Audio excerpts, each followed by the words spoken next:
Vlad III, Voivode of Wallachia, also known as Vlad Tepes, the Impaler, Dracula. I think this guy's titles speak for themselves. But what about the Vlad of Fate Grand Order?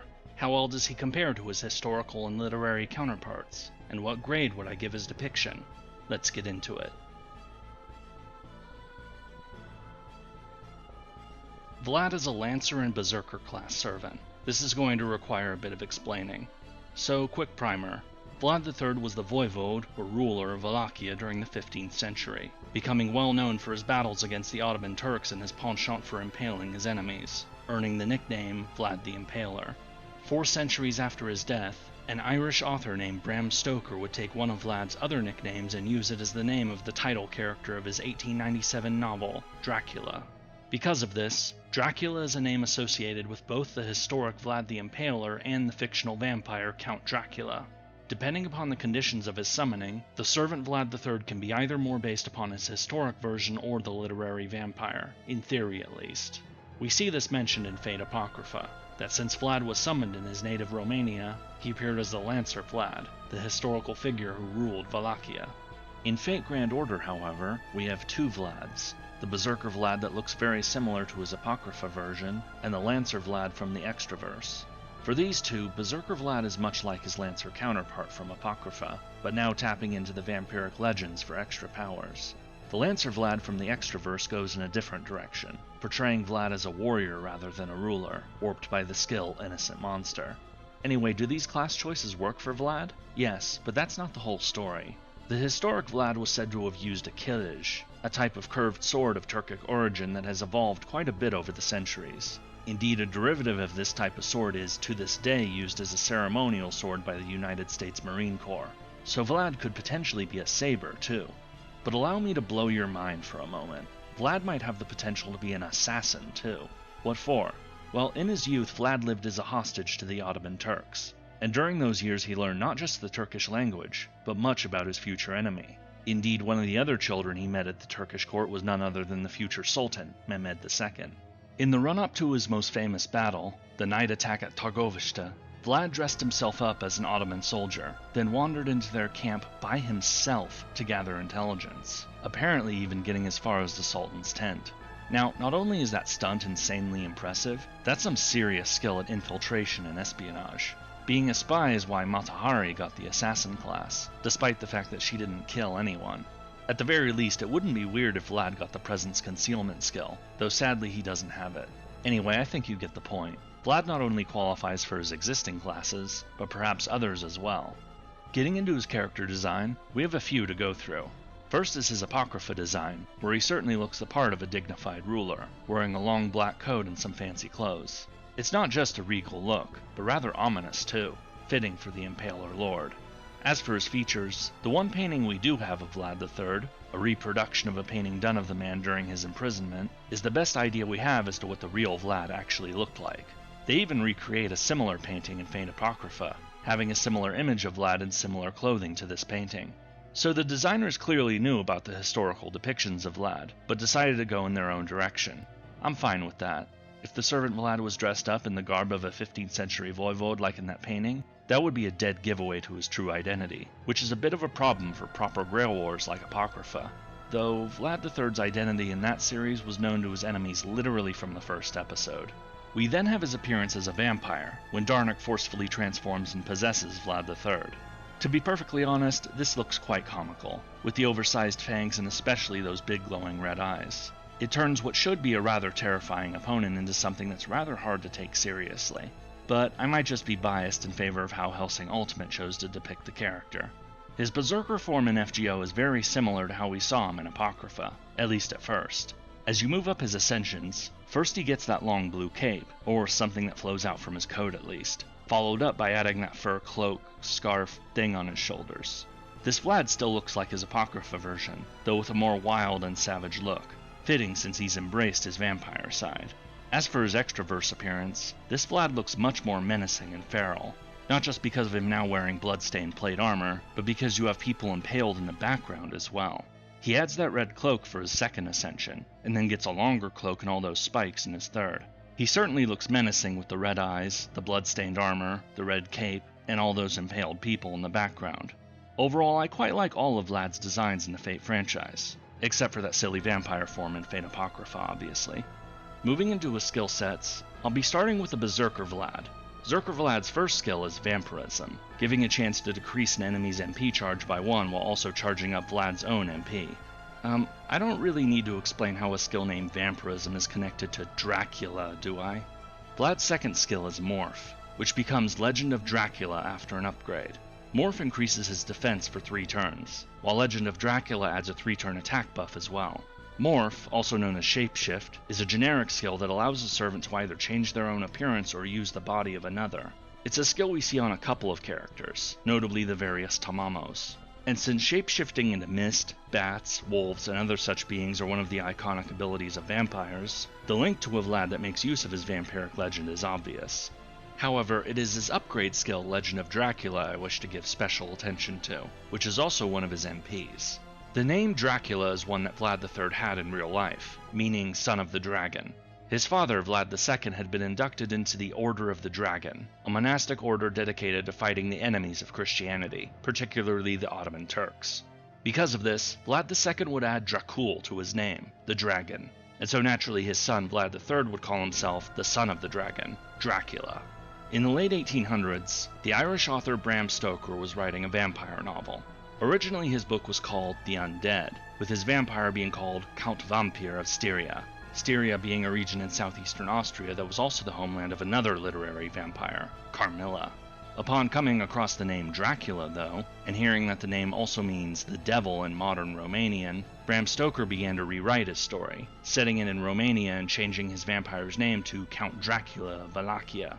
While he did take the name Dracula from the historic Vlad the Impaler, the original Count Dracula is only vaguely connected to Vlad.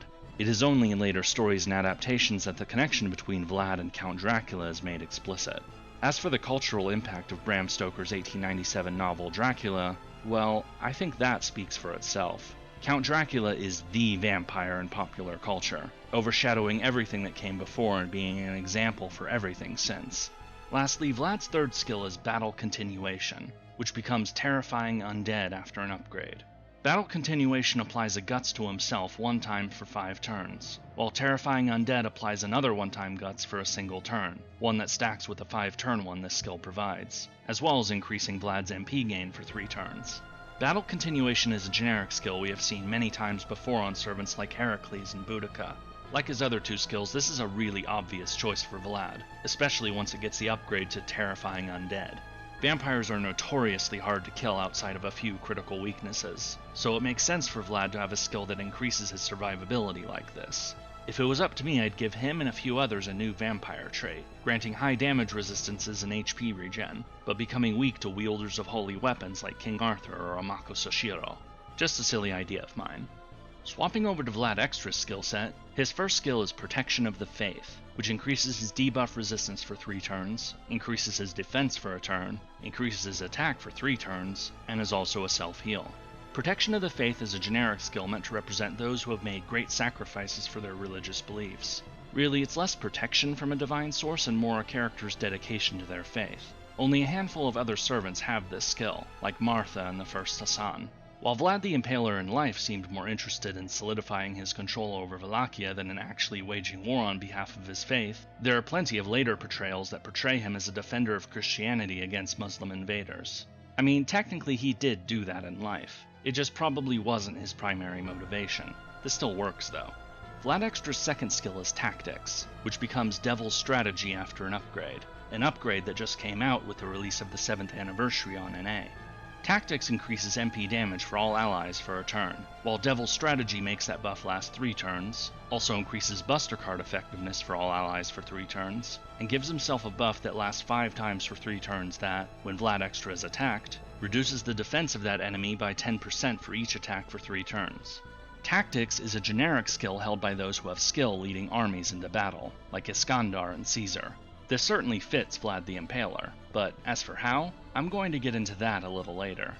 Lastly, Vlad EXTRA's third skill is Innocent Monster, which applies Taunt to himself as well as granting critical stars each turn for 3 turns. Innocent Monster is a skill we have seen before, a skill signifying how a person's real history has been distorted by rumor, making them seem much more villainous than they actually were. We've seen it used well on characters like Salieri, but less so on Mephistopheles and Phantom because the servants we summon aren't actually the real Mephi or Phantom. It played a part in me setting those two on fire, but it was far from the only reason. Thankfully, Vlad Extra's possession of innocent monster is more like Salieri's. Though he was undoubtedly a cruel man, tales of his brutality were often wildly exaggerated by those who had something to gain from doing so. Also, there's the fact that, the name Dracula is now more associated with a fictional vampire than the historical figure. I'm going to be saying much more about this once we delve into Vlad's backstory, but for now, this is a great skill choice for him.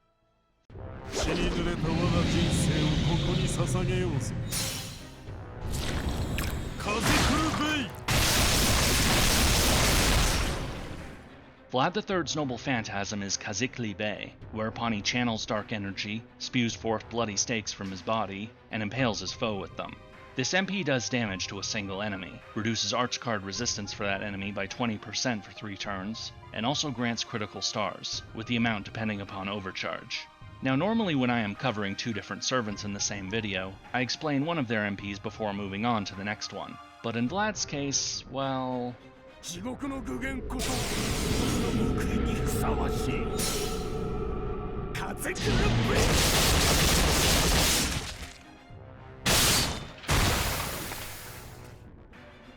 Vlad Extra's version of Kazikli Bey has him also channel dark energy, creating a massive number of spears shooting out from the ground to impale his foe. This MP applies Ignore Invincibility for a turn before damage, then damages a single enemy, doing extra damage to evil-aligned enemies depending upon overcharge. So both Lancer and Berserker Vlad's MPs are Kazikli Bey, just different versions of them. Let's start with the name. Kazikli Bey is a nickname the Turks gave Vlad, roughly translating to Impaler Lord. Now, strictly speaking, the nickname Vlad was given by the Turks was actually Kazikli Voivoda, Voivoda being a Turkish form of Voivode, an old title meaning warlord that Vlad had in life. Bey is a Turkish title that roughly translates to chieftain, though it still survives to this day in the Turkish language as a polite way of saying Mr. or Sir. Honestly, I'm just being nitpicky here. The name's meaning is pretty obvious, as too is its connection to Vlad. Berserker Vlad's craft essence is Triumph of the Impaling Lord, depicting the thing Vlad enjoys most in life, impalement. The CE refers to a specific incident in Vlad's story, and since I'm already going to have a ton of stuff to talk about in the backstory section, I'm going to go into detail here. After years of tensions, and knowing that he could not hope to defeat the Ottomans by playing defense alone, in 1462 Vlad attacked into Ottoman territory, wreaking havoc and causing considerable damage.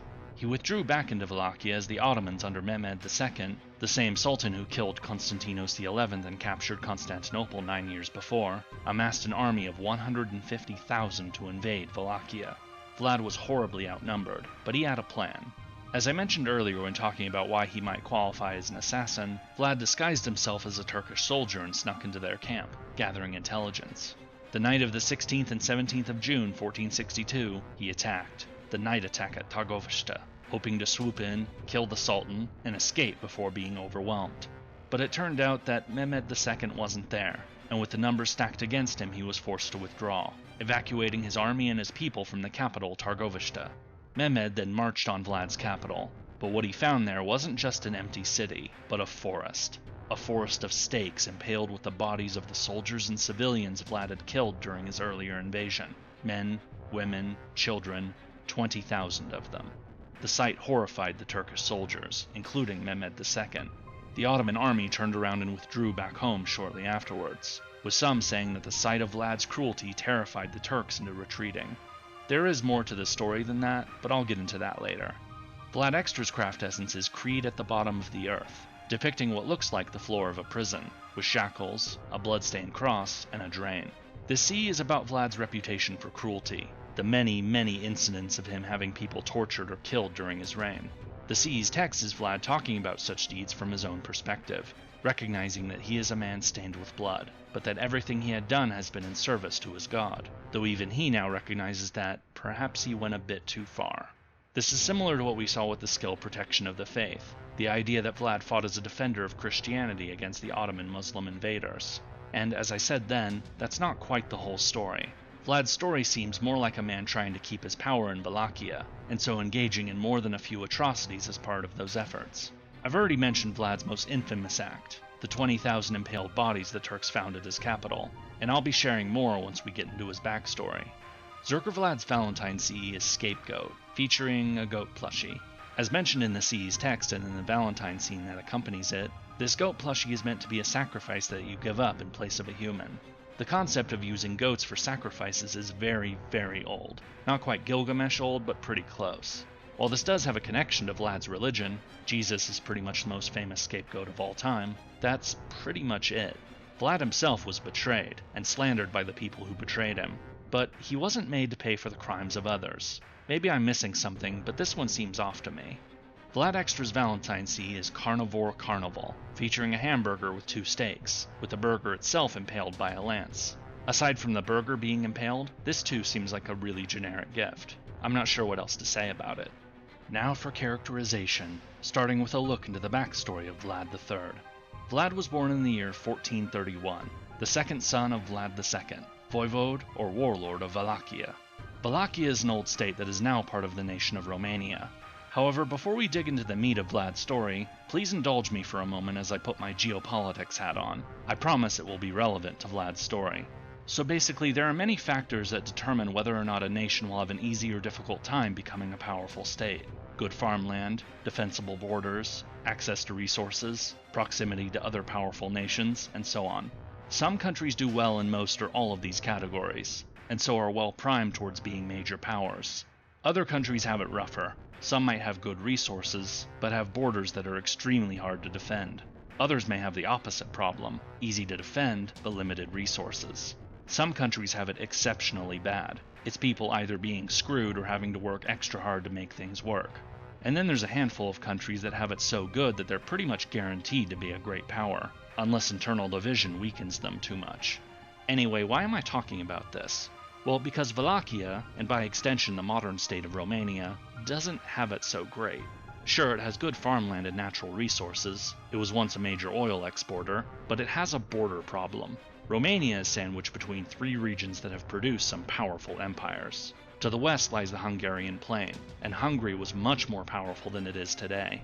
To the south lies Turkey, a rising superpower in Vlad's day.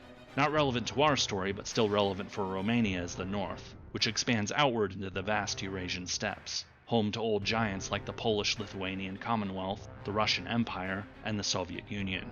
This means that much of Romania's history has seen it being used as a pawn, a middle-sized country trapped between great empires. In the time of Vlad II and later his son Vlad III, the empires squeezing Wallachia were the Hungarians to the west and the Ottoman Turks to the south. This made the situation in Wallachia very difficult. If its leaders favored Turkey, Hungary would come in, overthrow its ruler, and install someone more friendly to Hungary. If its leaders favored Hungary, the Turks would do the same, getting someone more favorable to them to rule Wallachia. And as we will find out in this story, just because you favored the Ottomans or Hungarians, that didn't mean that they would come to your rescue if the other empire decided to attack. This is what happened to Vlad's father, Vlad II, and to many others before him. Originally, he took the throne with Hungary's support in 1436, but then was forced to submit to the Ottomans, sending his second and third sons as hostages to the Ottoman court in 1442, the future Vlad III and his younger brother Radu. Ultimately, Vlad II's attempts to placate the Ottomans led to the Hungarians under John Hunyadi to invade Wallachia. They installed their own puppet ruler, Vladislav II, and he, together with the other Wallachian nobles, murdered Vlad and his eldest son in 1447. Vladislav II would go on to campaign together with the Hungarians in 1448 against the Ottomans. With some Ottoman backup, this gave Vlad the opportunity to sneak into Wallachia and seize power, where he began a long and glorious reign that lasted a month. Vladislav II came back with his army, and Vlad was forced to flee back to the Ottomans. A few years later, though, in 1456, John Hunyadi got sick of Vladislav II, the guy he had put in charge of Wallachia, and decided to approach Vlad, the son of the man John Hunyadi had helped overthrow less than 10 years before. Despite having a very clear reason to hate the Hungarians, Vlad accepted their help, marching in and meeting Vladislav II in battle, where Vlad would personally kill Vladislav in a duel. And so began Vlad III's second reign over Wallachia, the one that he is best remembered for. While Vlad was willing to forego his grudge against the Hungarians for their part in the death of his father, he was much less forgiving towards the Wallachian nobles who had betrayed him. Upon taking power again, Vlad had those nobles either impaled or pushed into forced labor to repair the castle at Ponary, a castle which, though damaged over the centuries, still stands today. He broke the power of the established nobles, elevated his own nobles who owed their wealth and positions to him personally, and consolidated power in his own hands as he sought to remake the kingdom. The methods Vlad used to consolidate his power varied, but they were often quite brutal. One story tells of 2 Turkish diplomats visiting him, but refusing to remove their turbans in deference to Vlad. Vlad's response was to make sure that these diplomats wouldn't remove their turbans, ever, by nailing the turbans to their heads. Another story tells of how Vlad left a gold cup upon a fountain in the middle of his capital, and how nobody dared take it, knowing how Vlad tended to deal with thieves. We don't know if either of these stories are true, or the many, many others, but what is certain is that Vlad, through the use of cruelty and extreme violence, solidified his rule against any domestic threats. Foreign threats, however, were another matter. Since Vlad III had been put upon the throne by the Hungarians, it was expected that he would be allied with the Hungarians against the Ottomans. So when the Ottomans demanded tribute from Vlad, and he responded by killing the messengers, well, things were going to get ugly. Vlad's war against the Ottomans that began in 1462 I already talked about when covering Zerker Vlad's Bond CE, his invasion of Ottoman territory, the night attack at Targovishte, and his retreat from Targovishte that saw the Ottomans coming across that literal forest of 20,000 of their impaled dead. The Ottoman main army did retreat after seeing all those corpses, but in practice they had already won the war. Vlad's replacement, none other than his younger brother Radu, set himself up in Wallachia, while Vlad retreated to Hungary, hoping to get Hungarian help to fight back the Ottoman invasion. The Hungarians looked at Vlad, this man who had been true to his word, been their ally, and protected their lands by fighting the Ottomans, and decided, nope, we're gonna betray you. Vlad III was thrown in prison by the Hungarians, where he would remain for the next 13 years. The Hungarians had betrayed Vlad because they didn't wish to fight the Ottomans at this time, but as you might expect, the idea that the Christian Hungarians would betray their Christian ally Vlad, who had been fighting their common enemy, the Muslim Ottomans, was, in the 15th century, people were going to ask questions about that. Shortly after Vlad's imprisonment began, Hungary began a smear campaign against Vlad, forging letters suggesting he was about to join the Ottomans, and spreading wild and exaggerated stories about Vlad's cruelty. Basically, they created the argument that we betrayed Vlad because he was going to betray us, and also because he was a total psycho who dipped his bread in the fresh blood of his victims. These stories spread west into Germany, aided by German victims of Vlad's reign, and this would be the start of Vlad's dark reputation in Western Europe. Now make no mistake, Vlad was a cruel man. I've already made that quite clear by talking about his fondness for impalement and executions. But, if we are being real here, cruelty and public displays of violence were far from uncommon during this time. The Western Europeans who expressed horror at Vlad's cruelty, well, in the year Vlad was born, 1431, that's the same year that the English burned a 19-year-old girl alive on trumped-up charges of heresy, and that was far from the end. And considering what else we would see in the following centuries, the Inquisition, the 30 Years' War, the witch trials, the French Revolution, please forgive me if I find Western European shock at Vlad's brutality to be a bit hypocritical. But while Vlad was becoming infamous, he remained imprisoned. It was during that imprisonment that he had this painting done of him, though this is a reproduction of the original. As time went on, he did get a bit more freedom, moving to something more akin to house arrest. There's a story about how, when a group of soldiers barged into his house looking for a thief, Vlad had the troop commander executed because they hadn't asked Vlad's permission to enter first. But Vlad would not die a prisoner. By 1475, his brother Radu was dead, Wallachia had a new ruler, and, facing invasion by the Ottomans, the ruler of Moldavia asked Hungary for reinforcements, and to include Vlad as part of those forces. He was soon free, fighting together with the Hungarians against the Ottomans. Interestingly, the Hungarian noble who led this army together with Vlad was named Stephen V, of the House of Báthory. Less than a century later, in 1560, a descendant of Stephen's brother Andrew would be born, a girl named Elizabeth, someone who would get her own bloody reputation later in life. This combined army would soon march back into Wallachia, and by November 1476, Vlad was, for the third time, ruler of Wallachia. But like his first reign, he would not rule for long. Sometime in either December 1476 or January 1477, Vlad Dracula was killed, though the exact circumstances are unclear. Some say he died in battle, while others say he was assassinated. Regardless, Vlad the Impaler, Dracula, was no more. However, his legend, as a national hero in Romania who defended his country, as a cruel monster who impaled tens of thousands, or as the inspiration for the greatest of all vampires, Vlad's legend, much like the vampire that shares his name, has become immortal. Moving over to the Fate franchise, Vlad's first appearance is in the PSP game Fate Extra, which came out in 2010. Here he is the Lancer servant of Runru, also known as Lil Ronnie, the character depicted on the craft essence La Folia. But to be perfectly honest, he only appears to play a minor part in that story. I say appear because I've not actually played Fate Extra. I've never had a PSP. But from what I can tell, he and his master are just one in a succession of enemies, with the only thing distinguishing them is that both Runru and Vlad seem rather unhinged. This gets a follow-up in Vlad Extra's FGO interlude, that his master Runru claimed to only be able to eat those that she loves, but she never actually did, even if it meant starving to death.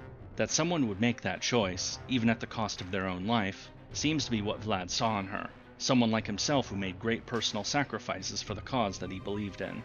But other than this interlude and brief appearances in the second Halloween event in the Seraph main interlude, Vlad Extra gets almost no screen time in FGO. That's probably why they gave him a little time in the Solomon movie, letting him impale that smug prick Lev before Sanson chopped his head off. In contrast to his Extra counterpart, the other Vlads get much more attention. Lancer Vlad's first appearance was in Fate Apocrypha, where he serves as a Lancer of the Black Faction.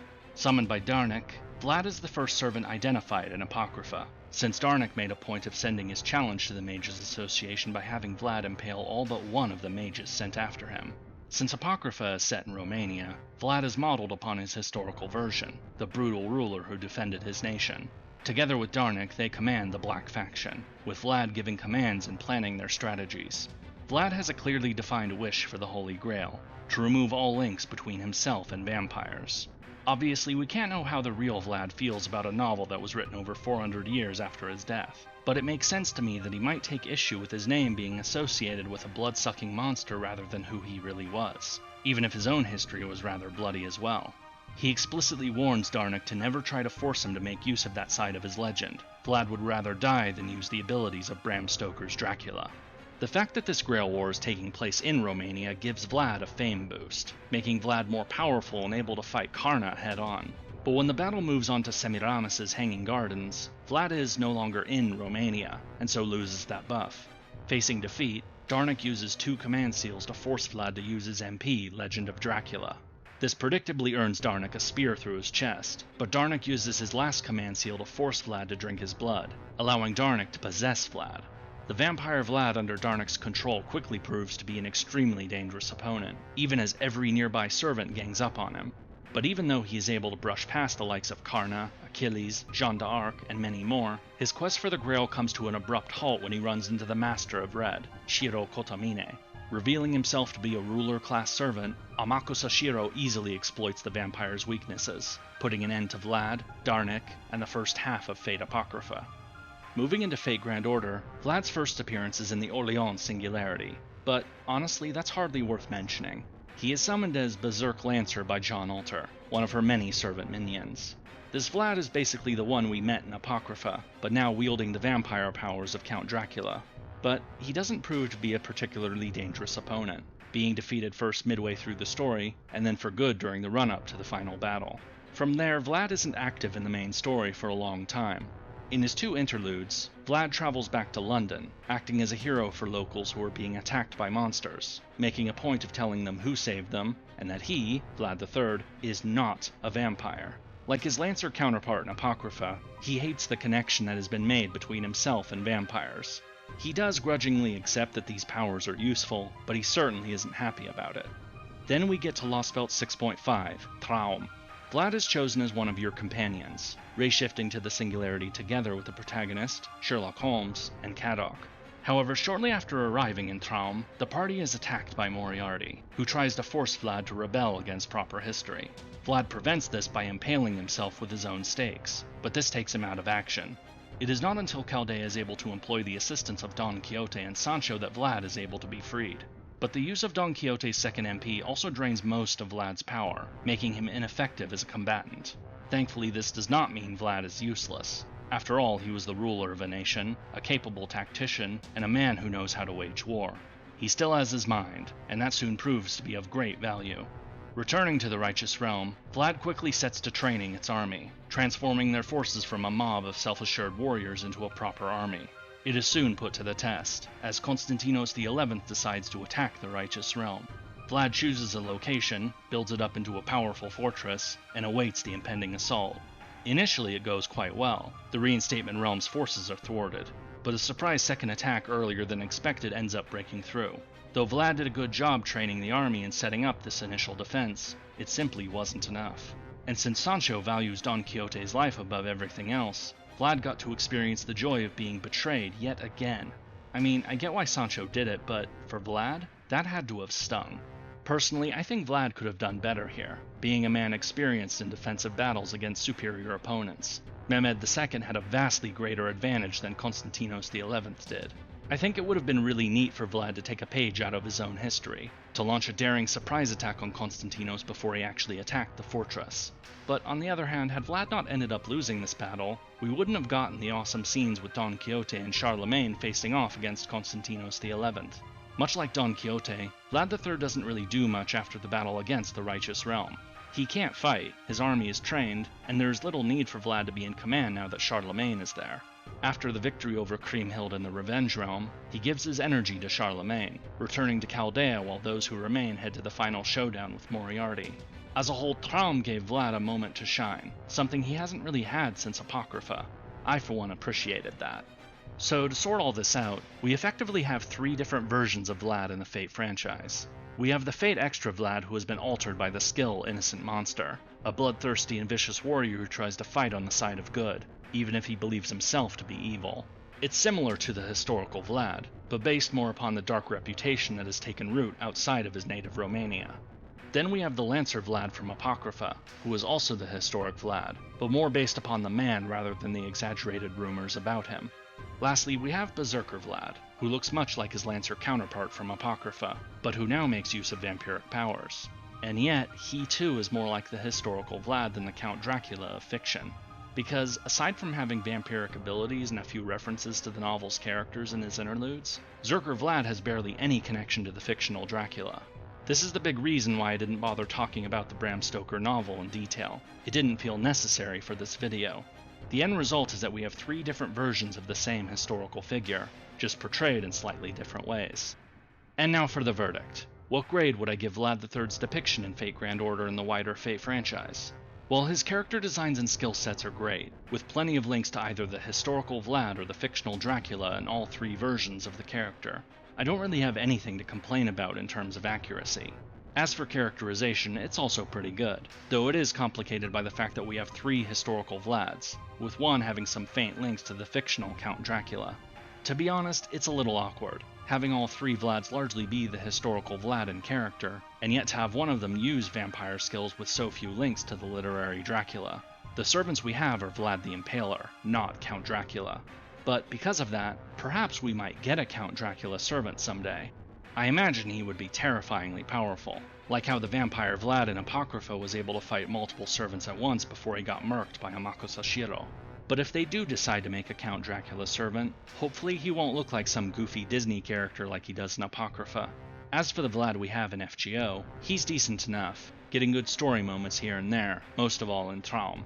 But if they aren't actually planning to make a Count Dracula servant someday, I'd say there is much more they can do with Berserker Vlad to make a real connection with the infamous Count Dracula. And so for a final grade, I'm going to give Vlad III, also known as Dracula, a B. If you would like to learn more about another character who not only fought against larger armies, but actually defeated them, check out my video on Oda Nobunaga here. Until next time.